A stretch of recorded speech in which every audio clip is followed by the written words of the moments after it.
E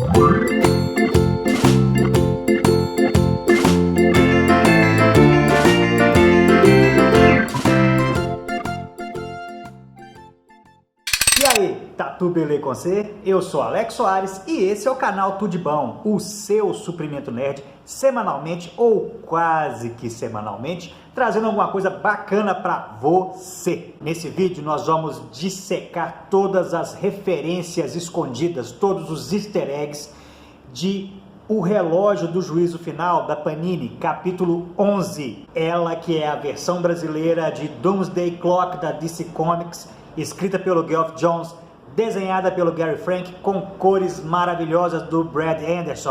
Antes de começar a falar do capítulo 11 com spoilers, vai aí o aviso para você não querer me matar depois, eu tenho que falar uma coisa que eu esqueci de falar no vídeo do capítulo 10. Naquela hora em que o Dr. Manhattan vai falando sobre os membros da Sociedade da Justiça da América, aquelas datas em que cada um deles vai aparecendo, não são datas escolhidas por acaso, são as datas em que as revistas em quadrinhos em que eles surgiram foram lançadas. Beleza? Peço desculpa aí pelo vacilo. E lembrando também que o canal Tudo de Bom é parceiro da loja Geeknik. Tem o link aí na descrição desse vídeo. Lá você vai encontrar vários itens nerds, itens bacanas com um preço mais bacana ainda. E se você clicar nesse link que está aqui na descrição do nosso vídeo e utilizar na sua compra o cupom TUDIBÃO, desse jeito que está escrito aí na tela, você ainda ganha 10% de desconto, além, claro, de ajudar o canal Tudo de Bom. E se o produto que você quiser já estiver em promoção, o cupom TUDIBÃO dá desconto adicional, beleza? E já vai deixando aquele like bacana para fortalecer o nosso trabalho, se inscreve no canal se ainda não for inscrito, ativa o sininho para não perder nenhum dos nossos vídeos, se inscreve nas nossas redes sociais e compartilha esse vídeo com pelo menos um amigo seu que vai ser muito bacana, valeu?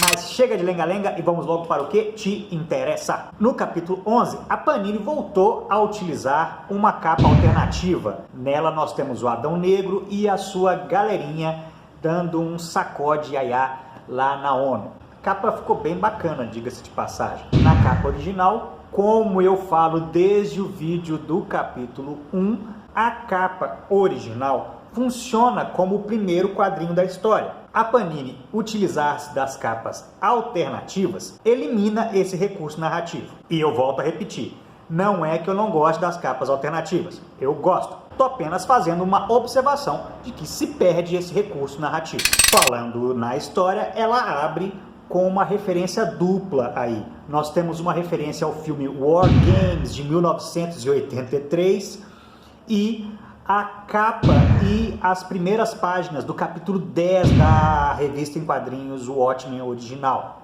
Esse local onde o Batman está pode ser o NORAD, que é o Comando de Defesa Aeroespacial da América do Norte, que existe desde 1958. É um lance entre o Canadá e os Estados Unidos. Mas eu acho pouco provável que seja lá. É mais provável que seja em um dos silos de mísseis espalhados pelos Estados Unidos, controlados pelo SAC, Comando Aéreo Estratégico dos Estados Unidos da América. Deu pra gente perceber que o relógio do juízo final se passa antes de três coisas: Evento Leviatã, Cidade do Bane e O Ano dos Vilões.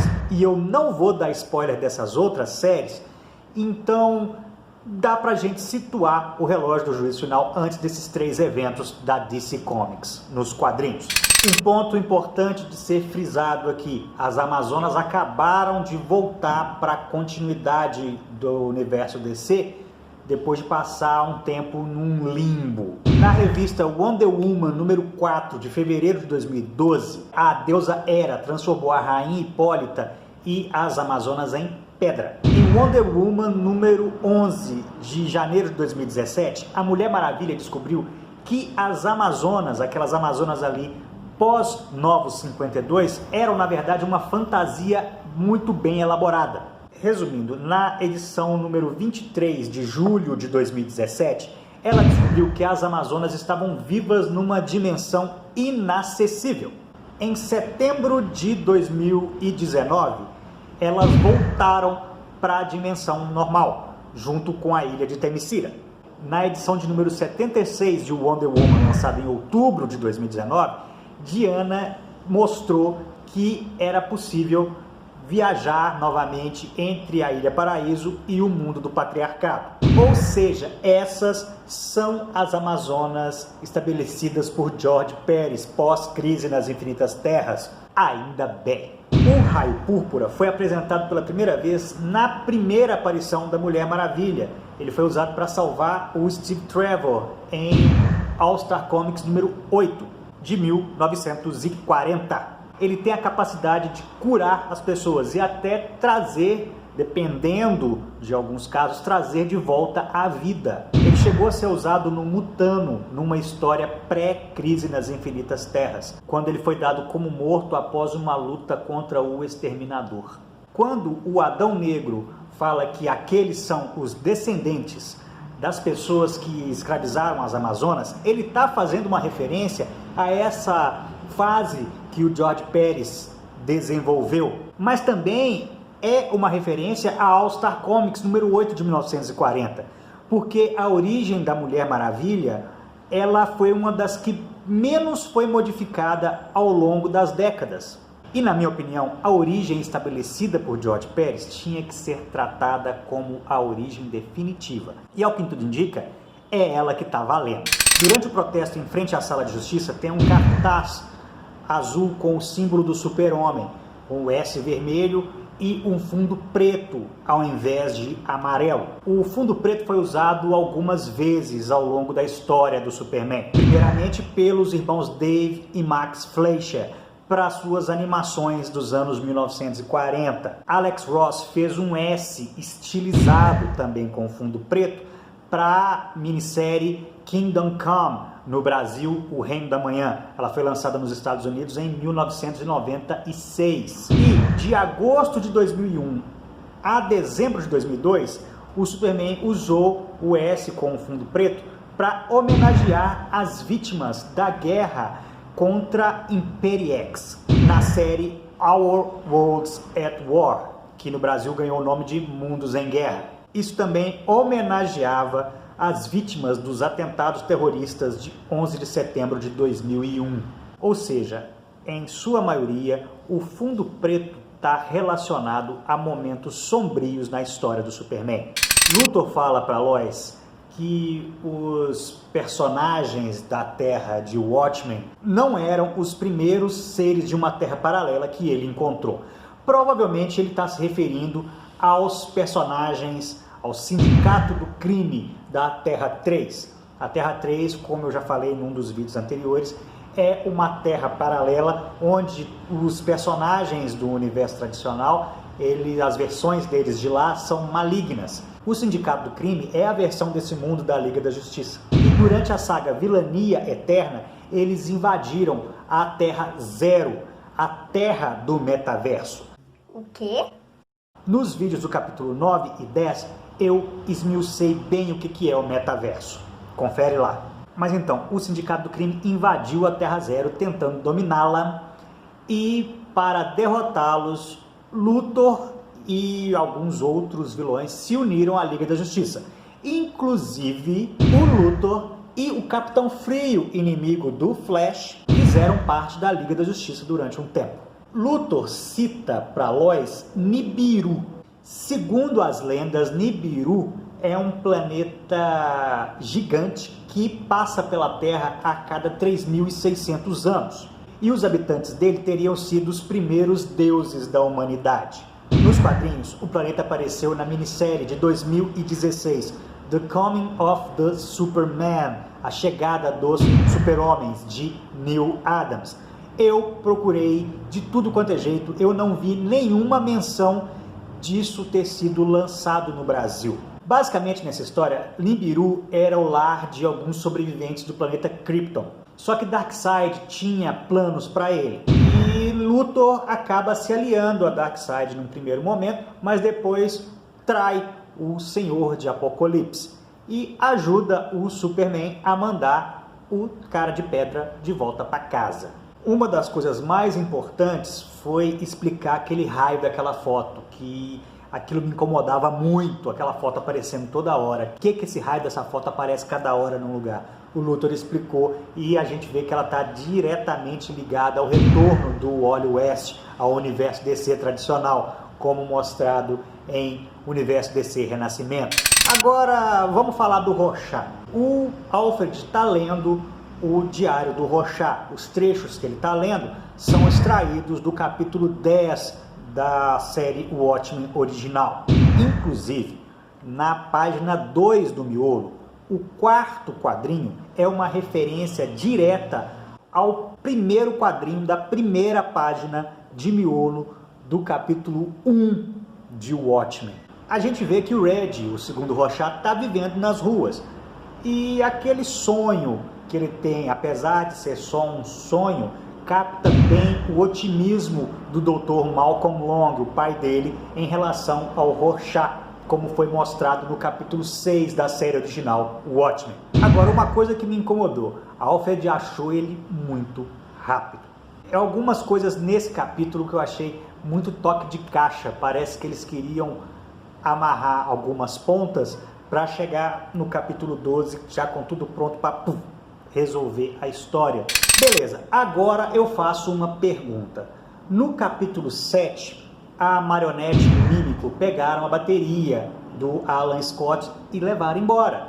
No capítulo 7 ainda, o Adrian Veidt, quando retorna para a nave Coruja, todo estrupiado, e bota a Saturnia e o Johnny Trovoada para dormir, ele não estava carregando a bateria. Como essa bateria foi parar então ali na cela do Johnny Trovoada? Tudo bem que o capítulo 11 se passa um mês após o capítulo 7. Daria aí um mês para o Adrian Veidt ter recuperado a bateria. Só que isso não foi mostrado. Então ficou uma coisa julgada, me incomodou mais ou menos. Não que se tenha obrigação de se mostrar tudo.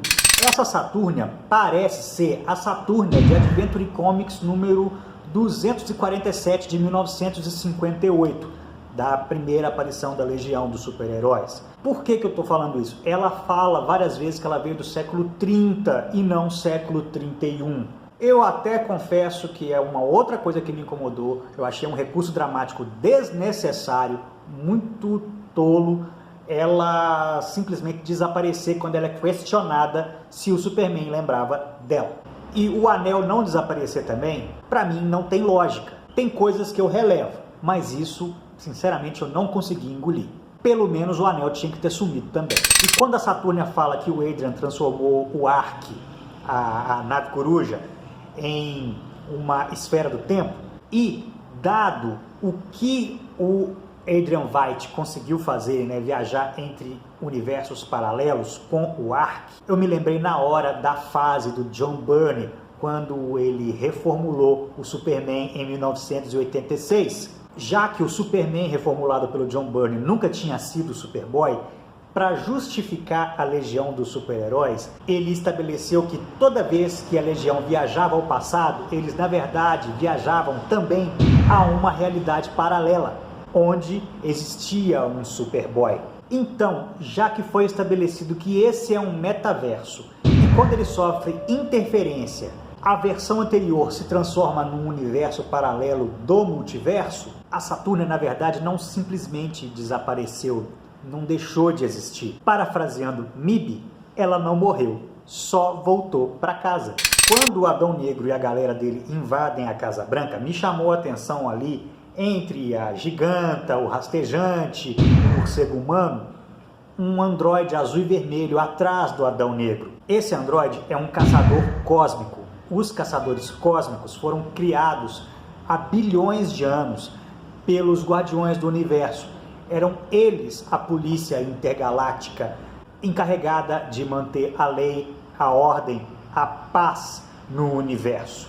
Só que deu chabu, os caçadores cósmicos se rebelaram contra os seus mestres e aí os Guardiões do Universo tiveram que implementar uma nova polícia intergaláctica. Eles criaram então a Tropa dos Lanternas Verdes. Só que tem um detalhe, meu irmão. Tem um personagem da Era de Ouro que era conhecido como Caçador, identidade secreta Paul Kirk. Na Era de Bronze também teve um outro caçador. E isso tem a ver com vários criadores, inclusive com o Jack Kirby. Mas eu não vou falar sobre o caçador nesse vídeo não. A história dele é bem complicada, eu vou deixar para falar num outro vídeo, beleza?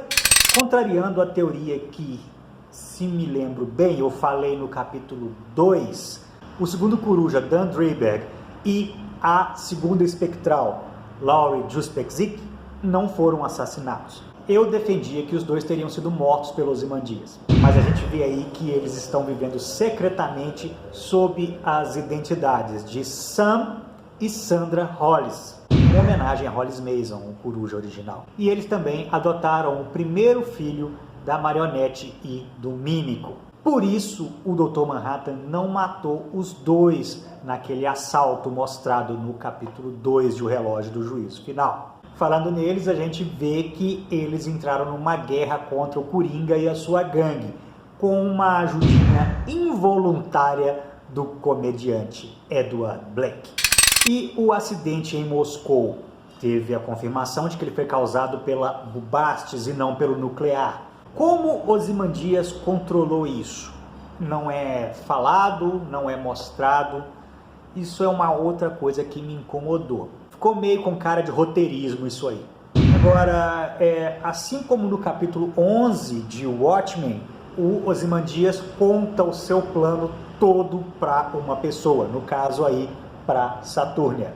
John Hinckley Jr. tentou assassinar Ronald Reagan no dia 30 de março de 1981 com uma arma em Washington. Ele feriu o então presidente Ronald Reagan, o secretário de imprensa James Brady e 2 agentes do serviço secreto. Ele foi considerado insano, então ele não foi julgado culpado e passou 35 anos numa instituição psiquiátrica, sendo solto em setembro de 2016. Ronald Reagan foi um radialista esportivo, posteriormente ator, que nasceu em 1911 e morreu em 2004.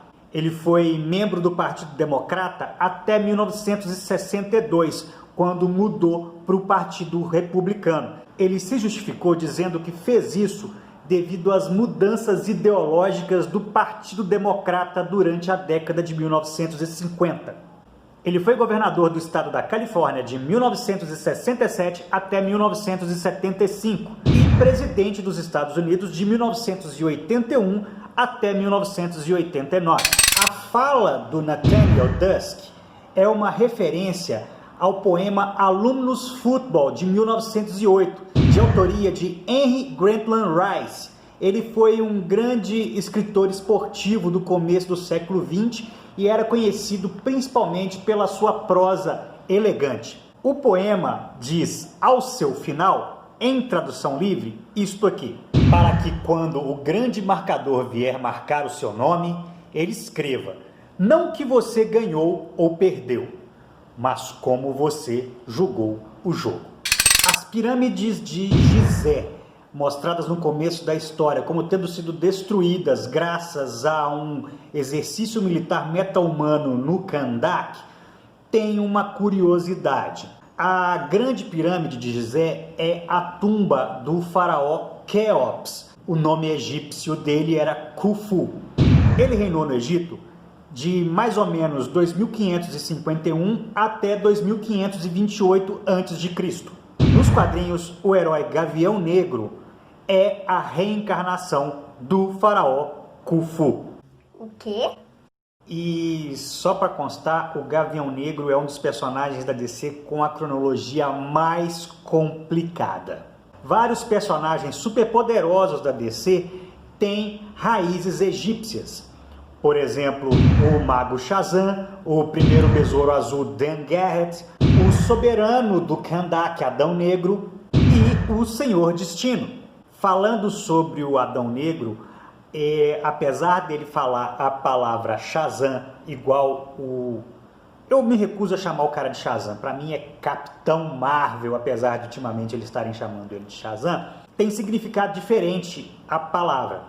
Enquanto para o Capitão Marvel, Shazam significa a sabedoria de Salomão, a força de Hércules, a resistência de Atlas, o poder de Zeus, a coragem de Aquiles e a velocidade, o voo de Mercúrio, o Adão Negro, a palavra Shazam dele tem origem nas divindades egípcias, diferente das divindades greco-romanas que dão poder ao Capitão Marvel. No caso do Adão Negro, Shazam significa a resistência de Shu, a velocidade de Horus, a força de Amon, a sabedoria de Zerut, o poder de Atom e a coragem de Mehen.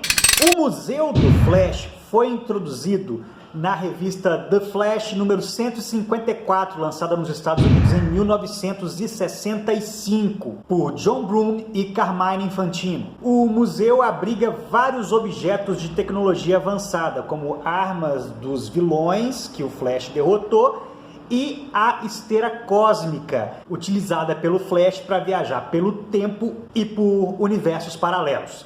O restaurante temático Planet Krypton apareceu pela primeira vez na série Kingdom Come, no Brasil, O Reino da Manhã, escrita por Mark Waid e divinamente ilustrada pelo Alex Ross. Como eu falei no começo do vídeo, essa série mostrava um futuro alternativo do universo DC. Posteriormente acabou sendo revelado que ela, na verdade, era a Terra 22.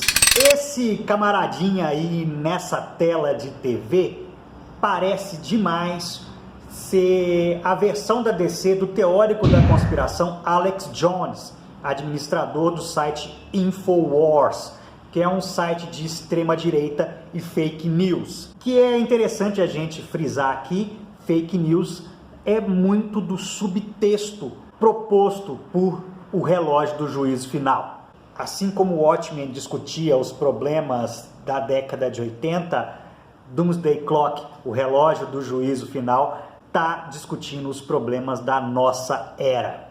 O Infowars vive tendo que se retratar devido a matérias que ele divulgou e, inclusive, o próprio Alex Jones foi suspenso e até mesmo banido de várias plataformas digitais, como o Facebook, Twitter, o iTunes e o YouTube, só para citar alguns. A citação cujo trecho dá título a esse capítulo, assim como era feito na série Watchmen original, é de James Joyce. James Joyce escreveu ficção, poesia, teatro e de vez em quando era jornalista. Ele nasceu na Irlanda em 1882 e morreu na Suíça em 1941. A citação que eles usaram aí de retrato do artista quando jovem é da primeira novela escrita por James Joyce. Nela ele conta a história de Stephen Dedalus, um jovem católico irlandês que rejeita a religião e os laços patrióticos para se desenvolver sem restrições como artista. O trecho imediatamente anterior ao que foi utilizado é bem interessante e merece ser citado. Eu não tenho medo de ficar sozinho ou ser desprezado por outro, ou deixar o que tiver que deixar. E aí ele fala que não tem medo de cometer erros independente do tamanho deles. Apesar do James Joyce aí estar se referindo aos pregadores religiosos inflamados que ele conheceu na juventude, é possível perceber que nesse contexto aí, a frase está referenciando ao Adrian Veidt, o Ozymandias. Ele está sozinho, ele deixou para trás o que ele tinha que deixar, ele sabe o que tem que ser feito e ele vai fazer. E ele não tem medo de assumir essa responsabilidade.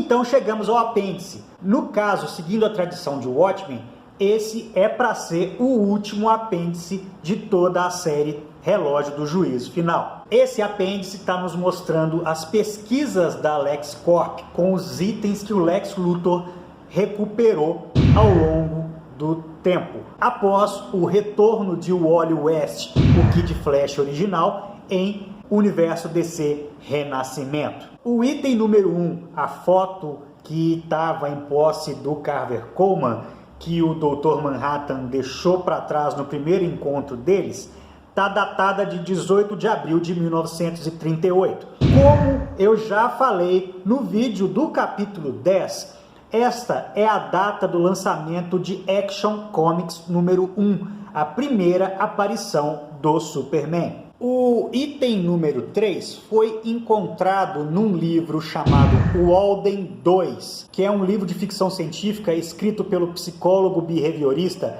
B.F. Skinner em 1948. O romance descreve uma sociedade em que todos os atos humanos seriam planejados e controlados por cientistas. E sugere que a gente empregue o nosso conhecimento do comportamento humano para criar um ambiente social onde levaremos vidas produtivas e criativas. Coincidentemente, uma cópia desse livro estava na cabeceira de Clark Kent no final do capítulo 1 de O Relógio do Juízo Final. Claro que não era o mesmo livro, é só uma referência. O item número 5 pertenceu a Wesley Dodds, o Sandman original criado pelo Gardner Fox e Bert Christman para a revista New York World Fair Comics número 1 de 1939. Ele foi membro fundador da Sociedade da Justiça da América e às vezes tinha sonhos proféticos. Isso, na verdade, eu acho que só foi estabelecido na série dele na Vertigo nos anos 90. Mas ele tinha esses sonhos graças à ligação que ele tinha com Morfeu, o sonho dos perpétuos, né? O mestre dos sonhos, escrito pelo Neil Gaiman. Essa ligação foi mostrada em Sandman, o Teatro da Meia-Noite, lançada nos Estados Unidos em 1995, e escrita por Neil Gaiman e Matt Wagner, e ilustrada por Ted Christiansen. O item número 7 cita os Hubbards. Provavelmente seria aí o Ben Hubbard, citado no filme Superman de 1978, quando após a morte de Jonathan Kent, Clark diz para Martha Kent que Ben Hubbard poderia ajudá-la a cuidar da fazenda. Ele foi citado em Action Comics número 855, que foi lançada nos Estados Unidos em 2007, e apareceu em Superman Secret Origins número 1 de 2009. Uma curiosidade sobre Ben Hubbard é que no filme Superman Returns ele era aquele camarada que era o namorado da Martha Kent, a mãe do Superman. Em Superman Returns, lançado em 2006, ele foi vivido pelo ator James Karen. Muitas das cenas dele foram cortadas da edição final, infelizmente. Mas se não me falha a memória, elas podem ser encontradas nos extras dos DVDs.